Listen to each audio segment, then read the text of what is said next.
So here we are, sharing secrets of the soil with me, your host, Regen Ray. Hello, soil lovers, Regen Ray here, and welcome to another episode of Secrets of the Soil. Today, we're going to be digging deeper from a guest who originally started in Victoria, is joining me from Noosa, but works in Norwegian? That's correct. Welcome, Adam, to the show. I had to quickly refer to the notes then. How you doing? Pretty good, mate. How you going? Yeah, good. So you've been all over the world and you've been talking about soil. So share with our soil lovers a little bit about how you got started and what you're working on at the moment. Yeah, right. Thanks, Ray. Thanks for having me along. I work as a soil scientist for the Norwegian Institute of Bioeconomy in Norway, and originally Australian. Grandparents were farmers themselves from Western Victoria. Nice. And always had an interest in all things green. Also had a gardening and landscaping business back in Melbourne, back in the early noughties. Nice.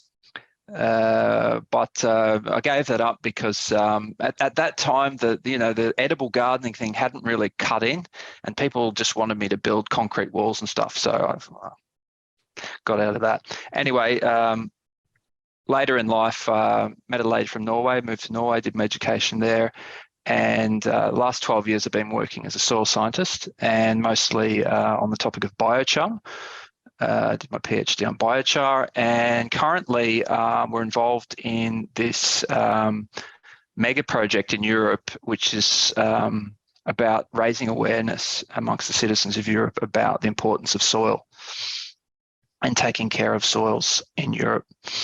And for your soil lovers from Australia, who very well know that, for all the Europeans that came to Australia in the last 200 plus years, brought with them their culture and practices and ways of working the soil. If I can remember back to my childhood in Western Victoria, you had cypress hedges, you had boxthorn hedges, you had rabbits under the boxthorn hedges, you had Scottish rock walls style there. And fast forward to today, and a lot of those things are gone. You've got eucalypt hedges, you've got the natives back in process. And over the last 200 years, a lot of Australian farmers realised that, hey, this isn't working as well as we thought it would, or it's not lasting. So a lot of soil degradation has happened in Australia, and too much tilling, too much overworking the soil, salinification, erosion, you know the story. And a lot of your listeners know the story, and a lot of it has been blamed on, these traditional European agricultural practices, deep tillage, leaving the soils bare, leaving them exposed to erosion. When the floods come in Australia, it all washes down into the creeks, etc. The new story coming out now from Europe is it turns out that these practices aren't so good for European soils either, believe it or not. So coming right from the top corridors of power in Brussels, in Europe, it's now realised, and from the multitude of soil surveys and soil research which has been done over the decades, that up to 60 to 70% of European soils are considered in an unhealthy state. Now, your next question might be, what does unhealthy mean, right? What is an unhealthy soil? So we could go into a lot of detail about this, but in the context of the EU, or the EU Commission, if it ticks one of the boxes of, for example, soils which are losing carbon continuously, unhealthy, soils which are being eroded unstoppably, unhealthy, soils which are polluted for whatever reason, industrial pollution, unhealthy, soils which are leaking nutrients, fertilizer nutrients into waterways, creeks, water bodies, oceans, unhealthy. So put all these things together, and sometimes these problems are overlapping on one and the same soil. Another major challenge in Europe is what we call soil sealing. And what's soil sealing? Well, that's putting asphalt or concrete over soil. Now, as soon as you do that, you really stop any. Well, you can't have any photosynthesis on the asphalt, even though the weeds try to get up and around the cracks.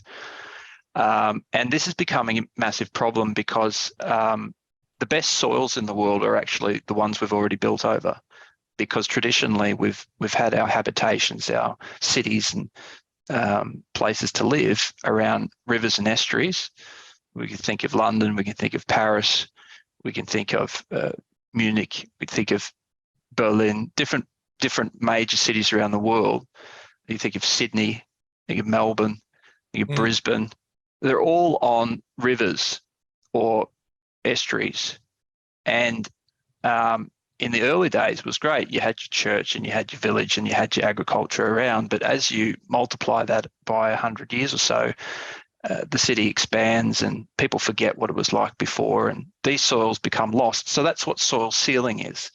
And in Europe, you got more people, but you're not creating any more soil areas. So that's a major problem, especially for Northern Europe. Whereas in Southern Europe, it's erosion, desertification, which are the major challenges which are facing them. And it's really this year, especially in Spain, for example, they experienced the worst drought in 1,200 years. Wow. 1,200 years, right? Crazy. So we spoke to olive farmers in Andalusia. This is the epicenter of olive production and olive oil production in the world, where you've had olive villages. This is their culture. This is what they do. They know olives. Yeah. They 25% of normal yields, maximum 50% of yields this year. The rains aren't coming in the winter. So it's climate change driven. But in addition to that, the farm style is not suited to those conditions which are they're not adapting to climate change. Maybe they could have got away with bare soils between the olive trees before, but they're not getting away with it now. Yeah. And so what is your work and the institute finding that needs to be changing? So, maybe the way we're farming didn't work in Europe, didn't work when we applied it to a landscape here in Australia, which it wasn't meant for anyway. So what are some things that you're finding that farmers and people across the world need to do to just start thinking differently and acting differently? Yeah, well, the first thing that the European Commission, who have put all this money now into this soil mission, just to give you a brief on what the soil mission is and then how they manage what their plans are to solve the problem. Unlike the Americans, they did a mission to the moon, right? That was their mission to the moon in the 60s. Now the Europeans said, well, that's been done. What are we going to do? What's our mission? So they've put all of their R&D funding for the next 10 years into 5 missions. And one is to adapt to climate change. 2 is to cure cancer. No easy feat there. 3rd one is to create sustainable cities. The 4th one is to create sustainable oceans and waterways and clean water. And the 5th one is to save soils. Wow. Right? I wonder if all those do lead to saving cancer anyway. Could be. I mean, a lot of these are all interconnected. Yeah. And especially soil as a basis for healthy soils, healthy plants, healthy humans, healthy waterways, adapting to climate change. That's why they're really onto the soil focus.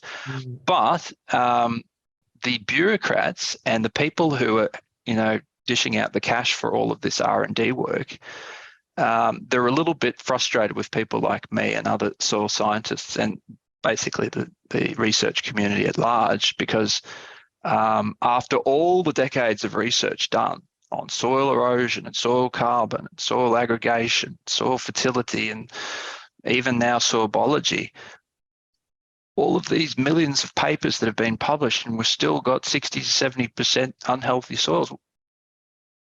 What are we going to do? Yeah. Where do we go from here? So they've just absolutely gone in a totally different direction now. So what they're planning to do in the next 10 years is do it's really a paradigm shift in the way that they carry out agricultural research. And what their plan is to set up over 100 what they call living labs across Europe and lighthouses. Okay. Now, okay, what's a living lab? So a living lab is basically, let's say you take, let's take an example, Western Victoria, or a portion of Western Victoria, pasture lands or something. And you then have a collection of farmers who already know one another, and start in a process of learning and experimenting on farm in a coordinated manner, together with researchers, also together with the relevant authorities, who are also maybe either giving a carrot and stick type approach to either helping you or telling you to do something you shouldn't be doing, telling you not to do something. And it could also include companies. It could also include soil communicators such as yourself. So it's called a multi-actor approach. And so instead of the traditional model where, the smart scientist comes up with a brilliant hypothesis about soil and soil research, what about if I think the soil will respond such way, and we'll go and test this in the lab, and we'll go and do this, and maybe in 5 years' time we'll tell the farmers about it.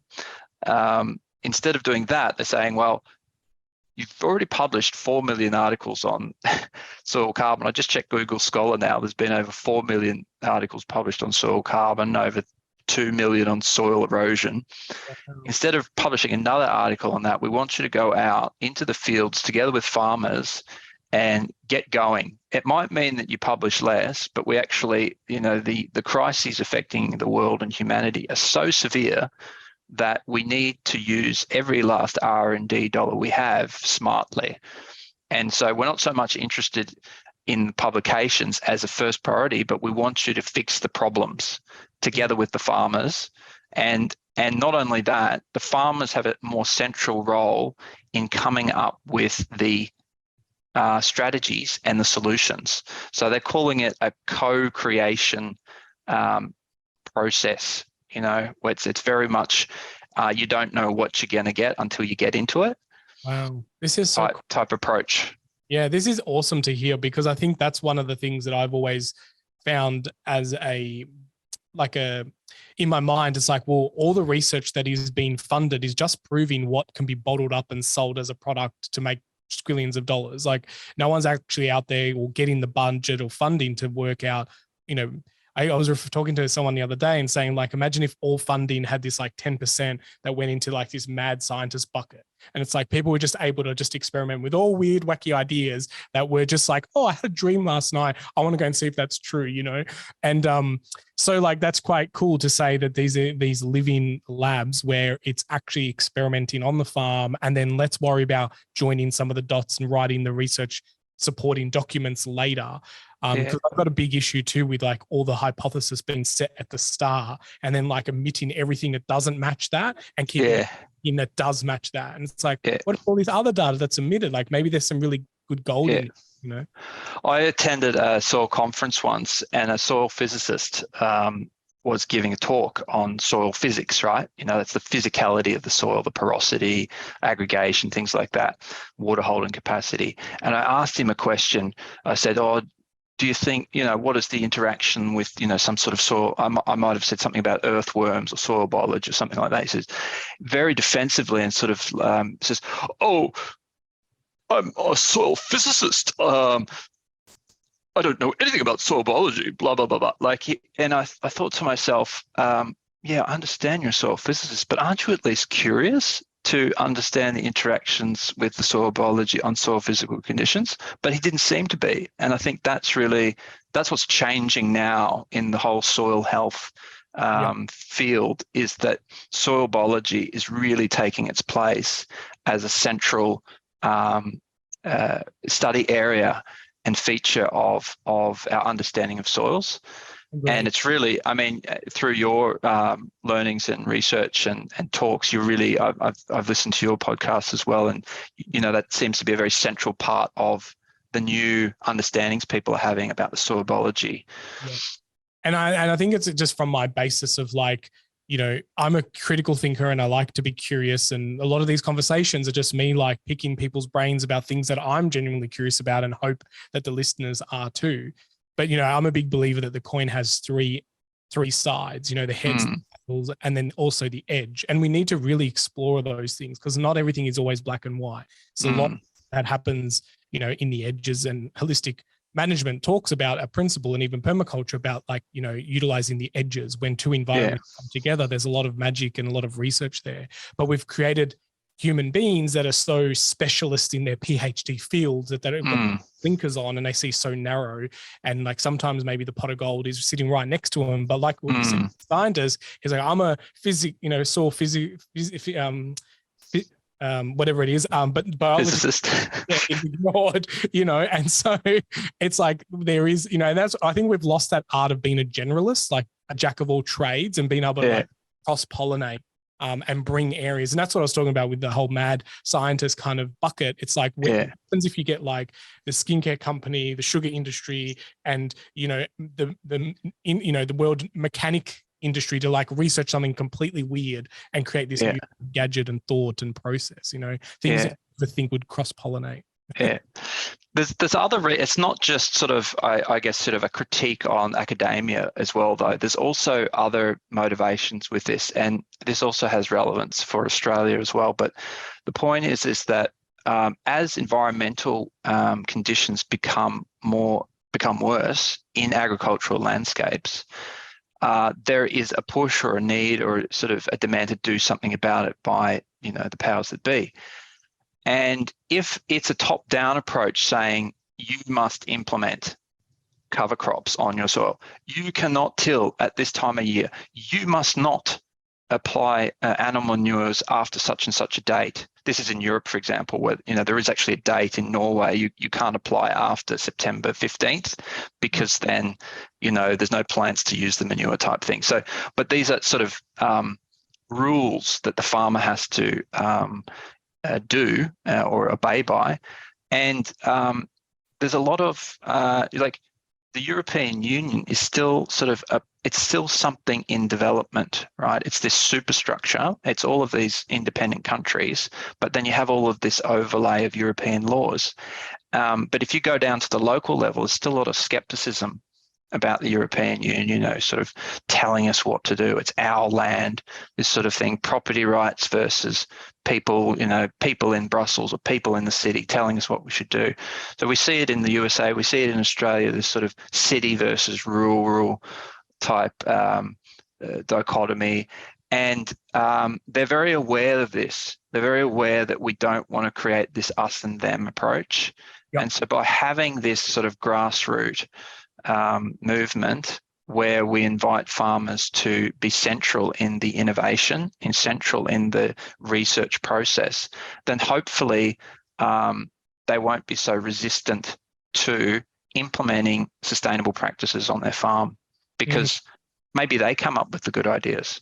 Yeah, and then it's much more inclusive, and it's very much like we came up with this or we found this idea, and I do agree with that very much. Where farmers, one of the series that we did was this walk the talk, which we now call our farm tours, which was literally just grabbing a camera and a microphone and walking around the paddocks with farmers, and they were just talking about how they've got this windrow of compost, and they've created this little implement that attaches to their forklift so they can do this, and other farmers get really blown away from those results because it's farmer talking to farmer.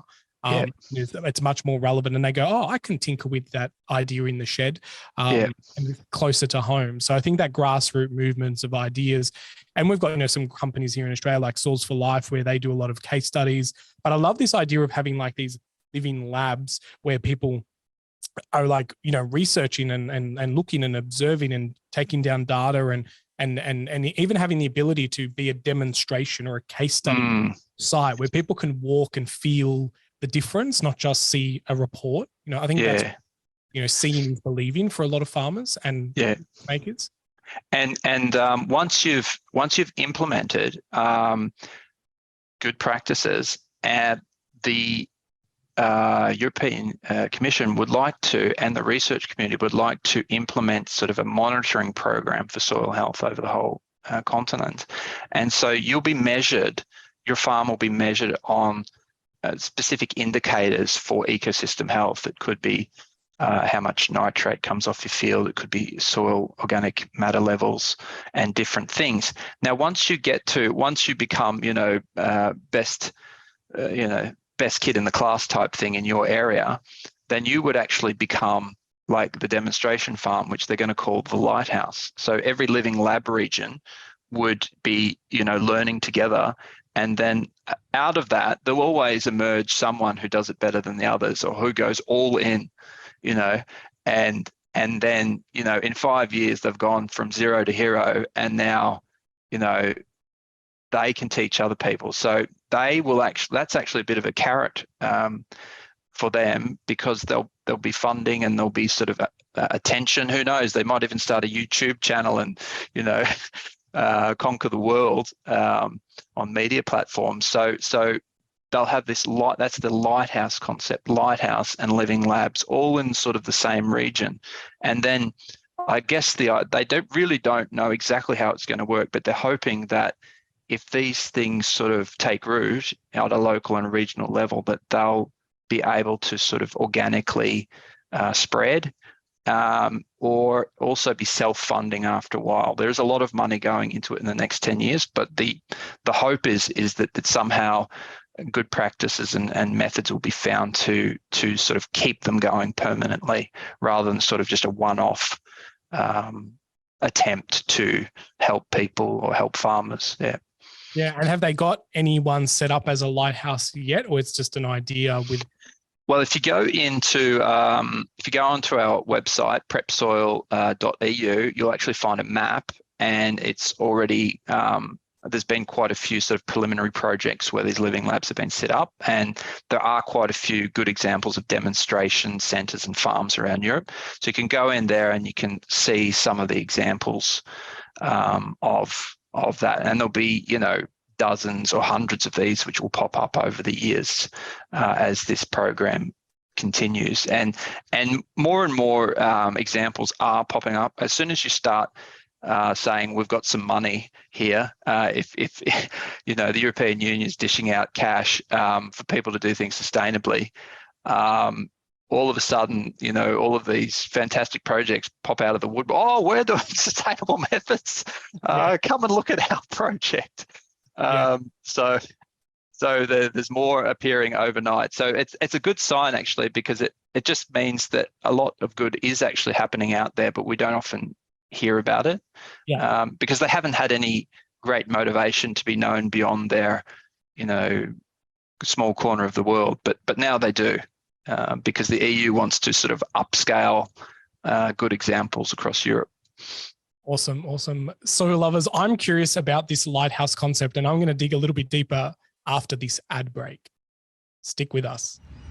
Hello, soil lovers. I hope you're enjoying today's guest and this podcast, but I wanted to just let you know that when you get excited about soil, just as you're hearing about our guests, then you will want to check out the Soil Learning Centre. The Soil Learning Centre is a hub that we put together and digitalized all the content over the years that were originally on DVD into this online learning experience. So if any of our guests or any of the topics that we speak about during the podcast whet your appetite, and you want to get your hands dirtier and dig deeper and get educated around different things around soil, whether it be biodynamics, permaculture, whether it be using a microscope, or whether it just be hanging out with other like-minded educators, mentors, and facilitators, then the Soil Learning Centre is a place for you to hang out and dig deeper. That's the soillearningcentre.com. We have lots of different programs, courses, and even a membership. So if you want to belong to a community of other soil lovers, then that's the place to hang out.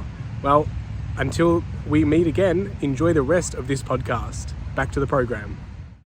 Welcome back, soil lovers. You're hanging out with Regen Ray and Adam. We've been talking about this lighthouse concept, and I love this whole idea. I'm curious to know why you called it the lighthouse, or why this is a lighthouse. But in the business world, there's always this thing of like the North Star or the lighthouse. It's something that you use out in the distance and you see it, and like you got to make sure you kind of head in that direction, so you got your sense of bearings. So I like this whole idea of a lighthouse. I actually have a painting of a lighthouse for that very reason in my office. So I kind of can glance to the left and go, that's where I'm heading. That's my North Star. So why lighthouse? Like, why did that name come up? And I'm curious to hear what it's kind of like being at one of these lighthouse farms. Yeah, well, I'll give you an example. The region of Norway where I live, it's called Trøndelag. It's in the middle region, and we have a potential, lighthouse candidate there called Marder Agricultural College. And they actually, just like a lighthouse, they're on top of a hill overlooking a sort of a flat landscape. It's on an ancient sort of Viking meeting place. And when the Christians overtook the Vikings, they put a church on that exact spot where the ancient pagans were doing their rituals. But today, if you go there, you'll find this place called the Marder Agricultural College, and they're a nice example of a lighthouse because they are educating the next generation of farmers in their area. Like kids go to high school there, an agricultural high school, and they learn how to be a farmer. But in addition, the Norwegian government gave them some grants to become sort of a national centre for renewable energy and environmentally friendly farming in Norway. So they have implemented so many things which farmers can learn from and come and do courses. They've put solar panels over basically every farm building. They're doing different feed tests. They have cows where they're trying to reduce methane emissions from cows. They're implementing methods for cover crops and different ways to enhance the soil. We're doing tests with biochar, using biochar as a manure cover, all sorts of things. And in addition, they are sort of a host for courses and events, and people come and learn. They have open days. So the lighthouse concept really is really being a beacon in your regional area. It's not about being a beacon for all farmers everywhere, because we know very well that when you implement improved agricultural practices, you have to take sort of a regional approach. You have to understand, well, what type of soil are we working with here? What sort of climate are we working with here? Not all, so-called practices are damaging to the soil. For example, in some climates, tilling the soil is not so bad. If it's a flat landscape, if the soil isn't being damaged or moved away off its area, it's not so bad. In Norway, we need some of the tillaged areas because it has a cold winter, and in the spring, the tilled soil is warmed up quicker than if it was no till. So it's not sort of a one size fits all. And depending on your conditions, you'll need a lighthouse for your area. You'll need a lighthouse for subtropical Queensland. You'll need a lighthouse for the Murray-Darling Basin. You'll need a lighthouse for Western Victorian pasture and dairy farmers, etc., etc. Western Australian grain farmers will need their lighthouse. So these things need to be taken according to their needs. Yeah. I think that's and again, it puts that lens in, like, because, often you hear people say, yeah, well, that works for you, but I'm in this area, or that works for you, but I'm a grain grower. So having those lighthouses where it's like, here's a dairy lighthouse, here's a grain lighthouse, and I think it's really important that you've mentioned that, tilling in some spaces is okay. That actually helps warm the soil up quicker. Like, that is keeping the soil alive and regenerating it. And I think that's why we can't have that kind of checklist of like what's in and what's out. It's really about understanding how your soil functions and getting really in tune with that and making informed decisions about what works on your landscape. And what Prep Soil is all about, helping people really understand soil and their like literacy of the landscape. Yeah, so we're trying to connect the dots. As I said, there's millions of articles out there. We're actually going to build a website which is a bit of a sort of a one-stop shop for European farmers to access soil knowledge and videos, and we've even linked to Secrets of the Soil. So so we're open to just trying to gather resources, gather knowledge, and also we're going to interview up to 80 different sort of groups. We call them communities of practices around Europe, to see, what are these locally grown solutions which are popping up here and there, which others can learn from and be inspired from. And from there, we're sort of, in the we don't have all the answers. So it's also a little bit like the living lab itself. You don't know what you're going to get until you get into it. So I'm also learning, I've been 17 years in Norway, and when I look out the window, when I first heard that 60 to 70% of European soils were degrading, I thought, well, it looks all right out here. What's the problem? But when you start looking at other soils in Southern Europe and the Mediterranean, you think, oh my goodness, this is a crisis. This is really desertification, man-made desertification. Mm. And you could go onto YouTube. There's a great YouTube video called Deserts on the Move. It's made in 2007. It really shows both from Iceland, it shows from Spain, it shows from Italy, what's happening and what people are doing about this. In Iceland, they created, I've been to Iceland, got these volcanic plains, and when you fly into Iceland, Reykjavik, it's amazing. It's like landing on another planet. It's just like this moonscape, not a tree in sight, and there's all this sort of gravelly lava there, right? But what a lot of people who aren't from Iceland don't know is that Iceland was once covered in forests, but they cut them all down.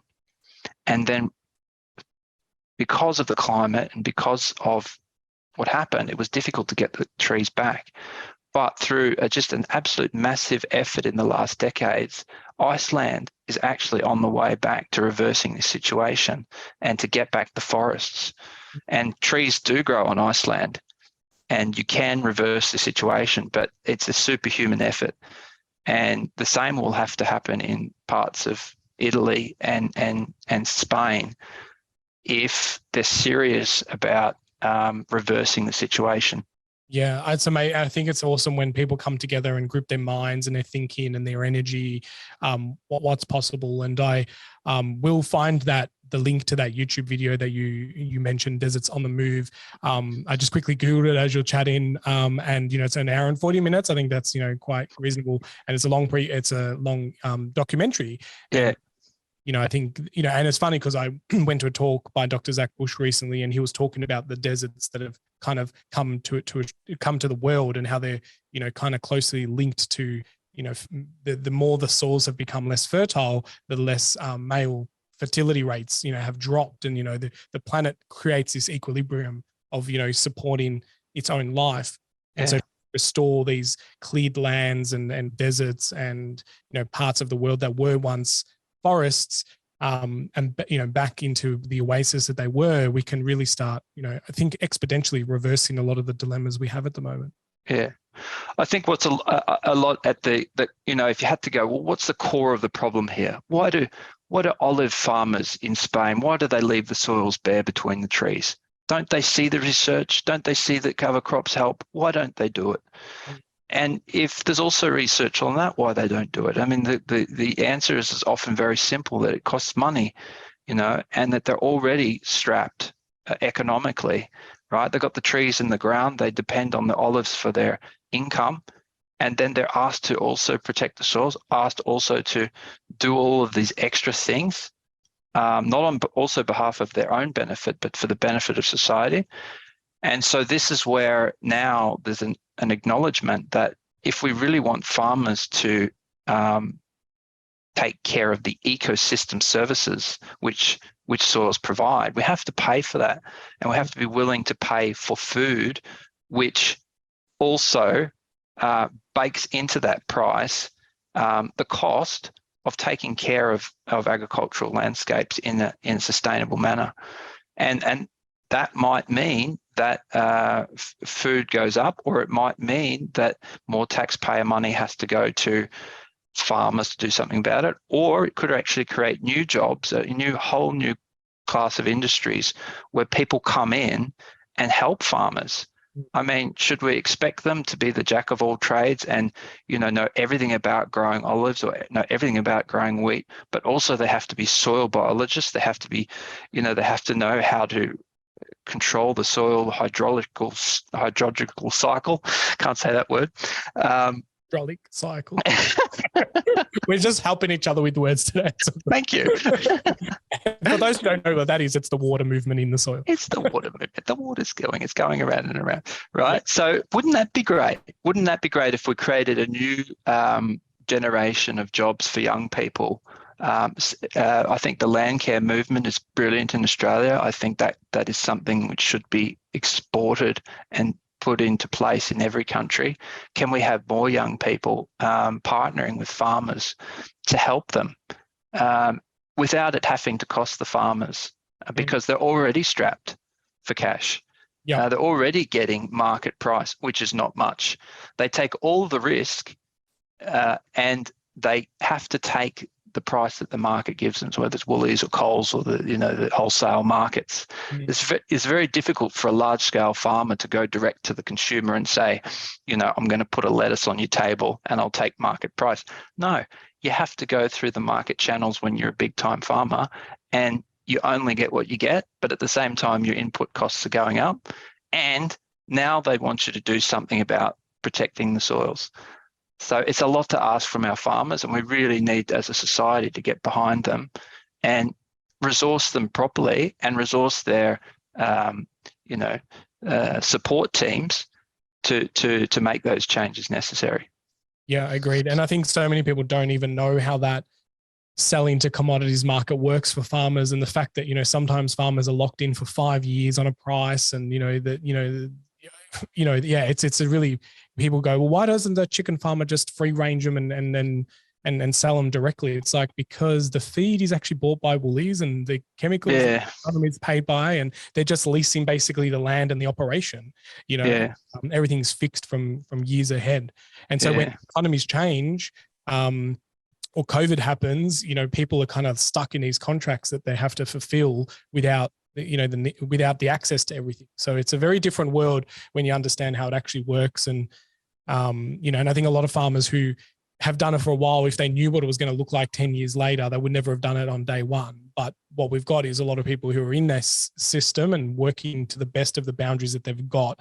And that's why our way out. And money is definitely a big driver of it. And, the whole clearing of land is another big mistake within our financial institutions of like, we can lend you more money if it's farmable land, quote unquote, and farmable land happens to be cleared land. So remove all those trees and unlock capital, and it's like, now we've lost natural capital and we're trying to pay people to put that natural capital back in. It's crazy mayhem at the moment. Yeah.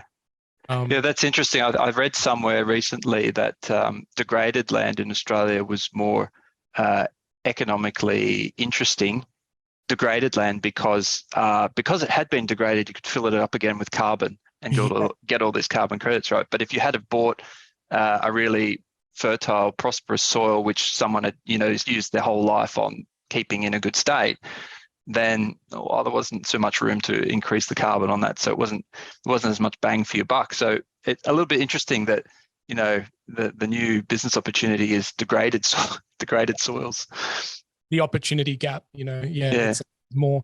But, I always say on this is like, sometimes maybe we've had to come here so we have a reference point of how bad it is, so we can never go back.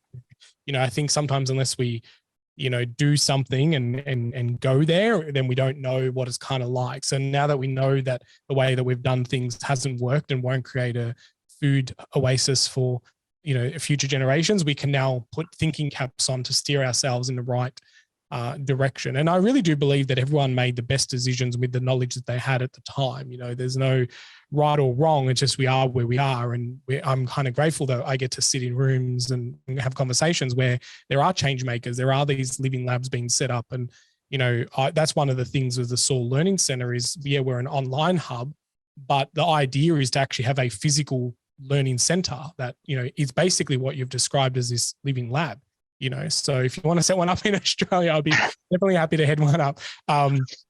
because, I want to create spaces where people come in and their minds are blown and they're just like, wow, this is what's happening. And it's a demonstration where they can walk the field, they can feel the soil, they can pour water on different soils and see the infiltration rates and really interact and understand how soil functions. I think really I mean, the original, the people who have really pushed this idea, the Soil Mission Board and some of the scientists, was one professor from Wageningen University, which is one of the premier soil science institutes in the world. I think it was Professor Boehmer. He's a soil scientist himself, written and published lots of material, and yet he was the first one to say, well, I think we know enough now. We need to sort of implement, we need to have these living labs. So he's pushed that really hard. And in his documents, he's actually saying that, well, we should have the lighthouse first, the good example, and then the living lab. So it might be sort of, which one do you do first? You get sort of people sort of randomly experimenting and, trying and failing until you come to good solutions. That's one way to do it, and spend a lot of money and time doing that as well. Or you could also identify, maybe there's already these lighthouses which exist, and where if you start with that one farm and you say for that region, and you say, well, what are these people doing right? And I think there's some good examples in Australia, like, the work being done by Peter Andrews and the people who have followed on his work. So they have these good farms where people can come and learn. And there's probably also lots of other good examples. And then from that, farmers realize, oh, okay, it is possible. They need to see it for themselves. And then when they see that, then they're able to implement. The same is also happening in Africa. Like, I'm helping a friend of mine who I met in Kenya. We're working together to build a permaculture demonstration farm in Western Kenya. And I asked him, how do you get these ideas of, for example, permaculture going in small scale farming in your area? And he says it's all about having that. Farmers need to see it for themselves. They need to come to let's do our farm first and get it up and running and good, and then we invite the farmers in, because in those areas the farmers don't go to agricultural college and get fancy degrees. It's all learning by doing. It's all learning by seeing. It's all experiential learning. So if you want to tell someone how to grow maize properly, that you have to show them. Like when I was in Kenya, I thought I saw someone welding, one of these dirt floor workshops. There was one guy welding in thongs without any protection, and there was about 4 young guys standing around watching. I go, what are these guys doing? Just not doing any work. And I said, what are these guys doing? I said, well, that's their school. They don't go to school, but in order for them to weld, they have to watch the other guy, also without glasses, how to do it. So in countries where the education system has failed a lot of people, experiential learning is even more important, and the need for things like demonstration farms for agroforestry, permaculture, whatever is considered a good way to do farming is really needed to move the bar. I couldn't agree more. And I think that's, learning from experience and doing it. I think that's where a lot of, in Australia, we used to have tech schools where people would go and learn all the techs and the trades and all the more technical side of things. And it's all kind of phased away, and it's all about, PhDs and, it's all about really deep specialist areas. And I think that's, bringing, I often say to someone like, maybe it's someone who knows how to do a stitch pattern that says, oh, maybe we should sow seeds in this pattern because that's like very similar to my stitching pattern. It's like, we're not going to come up with these ideas unless someone who's a really good knitter is in a room with a farmer explaining the problem of how they can't get seeds to germinate properly, And so we need commons coming together, and I call it cross-pollinating ideas where different industries kind of solve things. And, learning by doing. My grandmother passed away recently, and I only realized, that she didn't go to school because her father paid for the fines of not going to school and just learning on the farm. Yeah. So that's kind of was very normalized back then. Now it's like, what? You don't go to school? What? You didn't get a formal education? You don't have a degree? Yeah. It's a bit of a different paradigm of thinking and solving problems. Yeah. And the other thing is, ask yourself, you're listening to this today, where do you come up with your best ideas? Do you get it looking at a computer screen, or does that make your mind go foggy? Do you get it going for a walk or going for a run or out in the garden while you're weeding the veggie patch? There's in my opinion, I often get the best ideas going for a walk, getting out in nature, clearing your mind. The best ideas aren't made in front of a PC screen. Yeah. We can talk about them, but it's very difficult to come up with good ideas in front of a screen. So when you get farmers out mixing with one another, as you say, someone sowing, talking to someone else, it's that informal chat where sometimes people come up with the best ideas while they're talking. Yep. It's just sort of like sometimes like channels through them while they're talking. Yep. And that was a pretty good idea. Where did that come from? Did I actually think of that while I was talking? I should write that down. That's right. And that's like all those napkin ideas, those cafe napkin business ideas. It's because you weren't sitting at a whiteboard thinking, how am I going to set up my business? You're having a chat over a coffee, and then all of a sudden this downpour of information happens and you're writing it on a napkin. You're like, give me a paper anywhere that I can note this.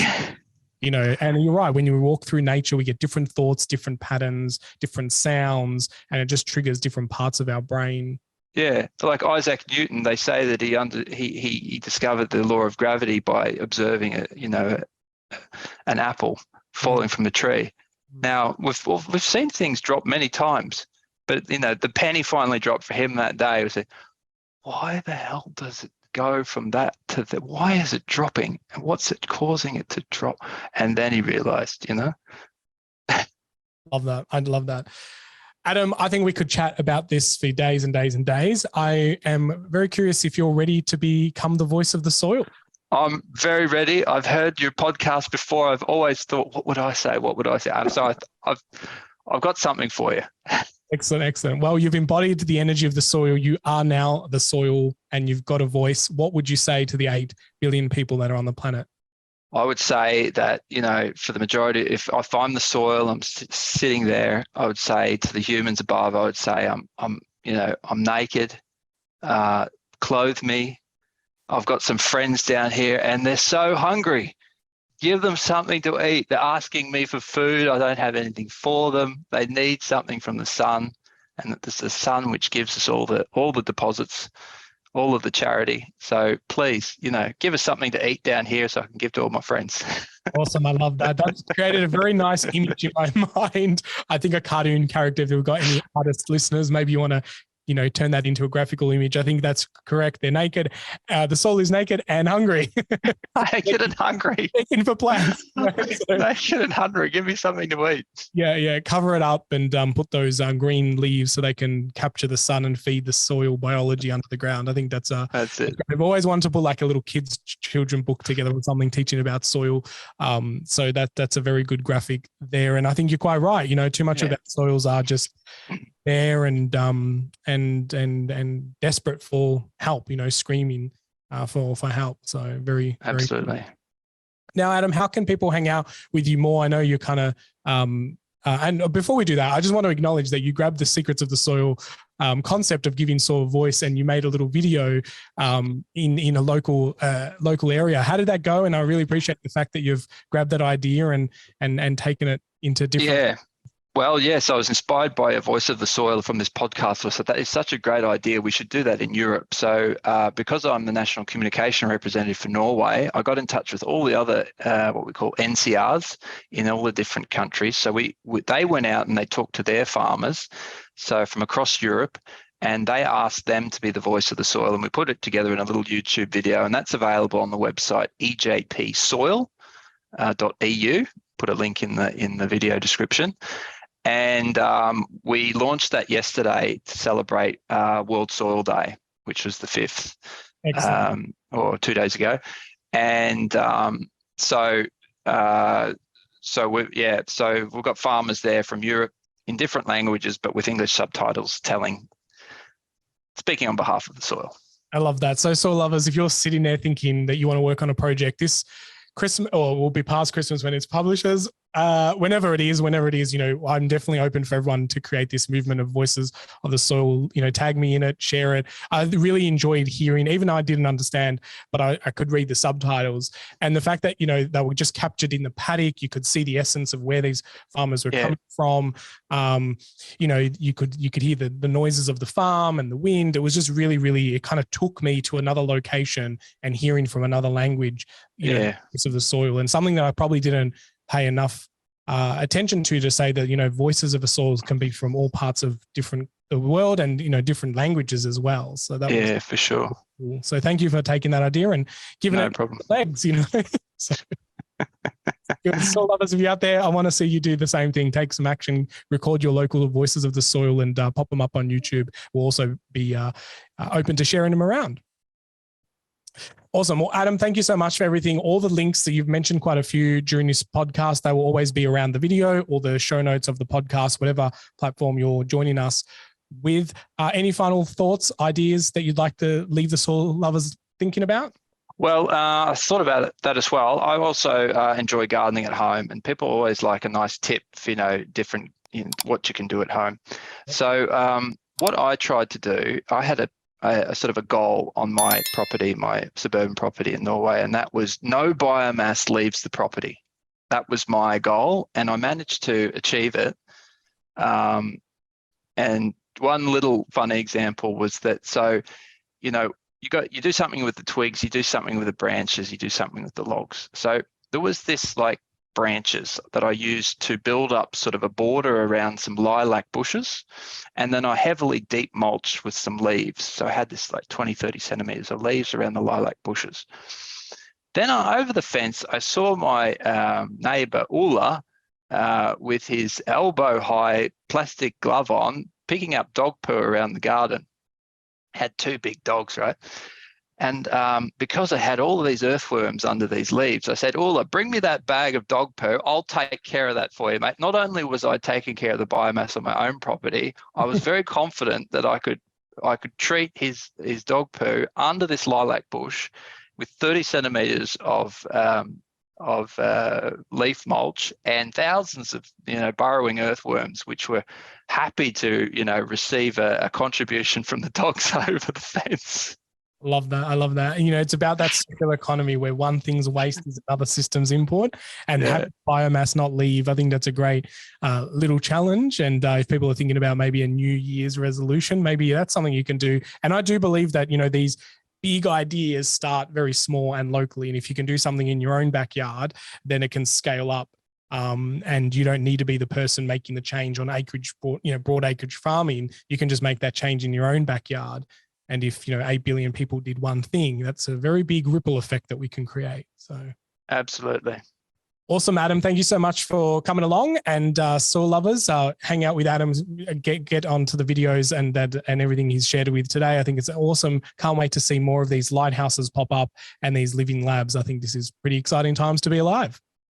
Good on you, Ray. Excellent. Well, soil lovers, until next time, make sure that you get outside, get your hands dirty, and keep digging deeper into our wonderful world of soils. I'm Regen Ray, and I'll catch you on the next show. Wait, before you hit the skip button, if you're a soil lover and love listening to my podcast, then I want you to discover more by getting access to my Patreon, where I share behind the scenes and bonus content that doesn't always make the conversations on the podcast.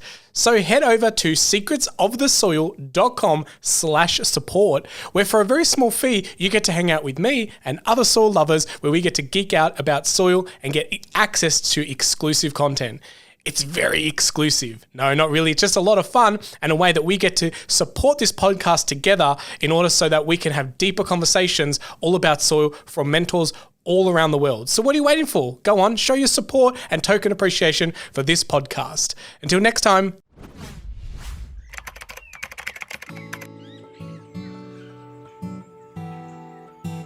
Well, soil lovers, that's enough secrets for one episode. I really hope that you enjoyed all the secrets shared during this conversation. But hey, let's not keep it a secret. Please share this podcast around and make sure that you like it and leave us a review, because that really helps spread the secrets of the soil. Until next time, remember, get outside, get your hands dirty, and keep digging deeper into your soils.